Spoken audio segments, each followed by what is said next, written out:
महिला विकास मंच की ओर से बृहद आश्रम गृह में रह रही लड़कियों की सुरक्षा को लेकर एक महत्वपूर्ण कदम उठाया गया है। मंच ने जिलाधिकारी मनीष कुमार मीणा को एक मांग पत्र सौंपते हुए आश्रय गृह में सुरक्षा व्यवस्था और सुदृढ़ करने की मांग की है। इस पत्र में महिला विकास मंच ने खासतौर पर 3 शिफ्टों में कम से कम 4 सुरक्षा कर्मियों को तैनात करने की मांग की है।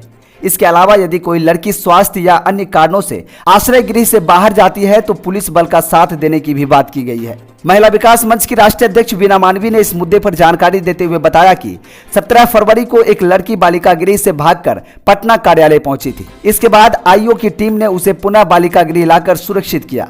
इसके अलावा 8 मार्च को दूसरी लड़की का पलायन भी हुआ था, जो इस गंभीर सुरक्षा स्थिति को उजागर करता है। वीना मानवी ने कहा कि हमने जिलाधिकारी से मिलकर इनकी अपील की है कि बालिका सुधार गृह में महिला सुरक्षा कर्मियों की तैनाती हो, न कि पुरुष की। हम चाहते हैं कि स्वीपर से लेकर गार्ड तक सभी महिला कर्मचारी हो ताकि लड़कियों की सुरक्षा सुनिश्चित हो सके। मांग पत्र में यह भी कहा गया है कि बृहद आश्रय गृह के अंदर और बाहर सीसीटीवी कैमरों की संख्या बढ़ाई जाए और ब्रोथल से आने वाली लड़कियों के लिए अलग से सेल या गृह का इंतजाम किया जाए। इस बैठक में महिला विकास मंच की राष्ट्रीय अध्यक्ष वीना मानवी, जिला अध्यक्ष रश्मि कुणाल, जिला प्रवक्ता अंजलि कुमारी, लीगल सेल की अध्यक्ष प्रियंका कुमारी, अर्चना सिंह, सोनी सिंह, चंपा देवी, रेणु सिंह और कोहली डे की शिष्टमंडल की सदस्य मौजूद थी।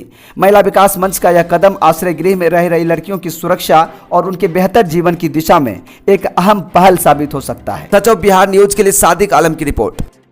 हमारी कटिहार की जो टीम थी, रश्मि कुणाल यहाँ की अध्यक्ष हैं, उनके नेतृत्व में पटना से मैं आई थी, वीना मानवी।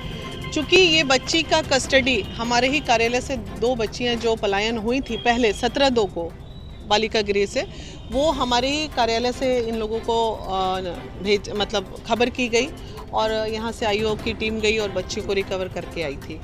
और दूसरी फिर 8 मार्च को 2 लड़कियाँ फिर पलायन हो गई। तो इस तरह का पलायन, तो आज डीएम सर से मिलने का वजह ये था कटिहार में कि आप पहला मुद्दा हमने लिख के दिया है कि सुरक्षा बढ़ाई जाए। 4 हो सकता है 1 सुरक्षा कर्मी, दूसरा है कि महिला सुरक्षा चाहिए कि अगर बालिका गृह है, महिलाएं वहाँ हैं, बच्चियां हैं, तो वहाँ पे पुरुष की ज़रूरत नहीं है। ये हमने हर रिमांड होम के मैटर पे बोला। आप स्वीपर से लेके गार्ड तक सब महिला बहाली कीजिए वहाँ पे। तीसरी बात हमने कही कि जो बच्चियाँ ब्रूथल एरिया से रिकवर की गई हैं, रेड लाइट एरिया से, उन बच्चियों को बाकी बच्चियों के साथ नहीं रखा जाए। क्योंकि क्या होता है, कुछ बच्चियां अच्छे घर की हैं जो कम उम्र में प्रेम प्रसंग में आ जाती हैं, उन्हें भेज दिया जाता है।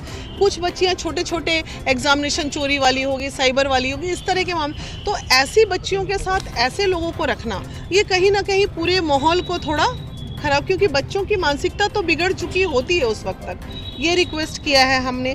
तीसरा रिक्वेस्ट किया है कि वहाँ के जितने भी सुरक्षा जो तार दिखाए हैं, वो तार जो है उतना ऊंचा तार अगर बच्चियां फांद के जा रही हैं, हमने ये बात बोला है उनको कि इसमें कहीं ना कहीं अंदर के किसी व्यक्ति का मिली भगत है। और इस बात की गुप्त सूचना उस बच्ची ने हमें भी दी थी। देखिए, काउंसलिंग बहुत बड़ा पार्ट होता है। जब बच्चे को गोद में सुला के प्यार से बहुआ रे बचवा रे करके पूछेगा तो सब बताता है, लेकिन प्रशासनिक लोग जब उन बच्चियों से बात करने जाएंगे, वो तो उनकी वर्दी से ही डर जाएंगे। तो बात क्या करेंगे, वो नहीं, ये तो मानेंगे नहीं मेरा बात, एक भय होता है। तो सभी, नॉट ओनली बिहार, पूरे देश के हर बालिका गृह में ऐसी काउंसलर्स का होना बहुत ज़रूरी है जो सच्चाई को सामने लाए, बच्चों को अच्छा बनाए। कभी आपने सुना है कि किसी बालिका गृह की बच्ची पढ़ लिख के IAS IPS बन गई है, टीचर बन गई है, कलाकार बन गई है? क्यों भाई? तो करोड़ों का फंड खर्च होता है इनके पीछे, तो क्या उन बच्चियों को अच्छा जीवन प्रदान नहीं होना चाहिए? तो यही सब चीज़ें से हमने ज्ञापन दिया है पूरी टीम के साथ, और उन्होंने कहा है नहीं मैडम हम देखेंगे, पॉजिटिव लिखा है। और 2 बच्चियां जो पटना से आई थी, उनके पेरेंट, एक के पेरेंट लेके चले गए हैं। दूसरी बच्ची की जिद थी कि वो कहीं पे भी रख दीजिए, वो यहाँ के रिमांड होम में नहीं रहेगी, बालिका गृह में। तो उसे आईओ से जो हमारी बात हुई है, रवि जी आईओ हैं इस केस के, तो वो उसे लेके पटना के रिमांड होम में रवाना हो चुके हैं।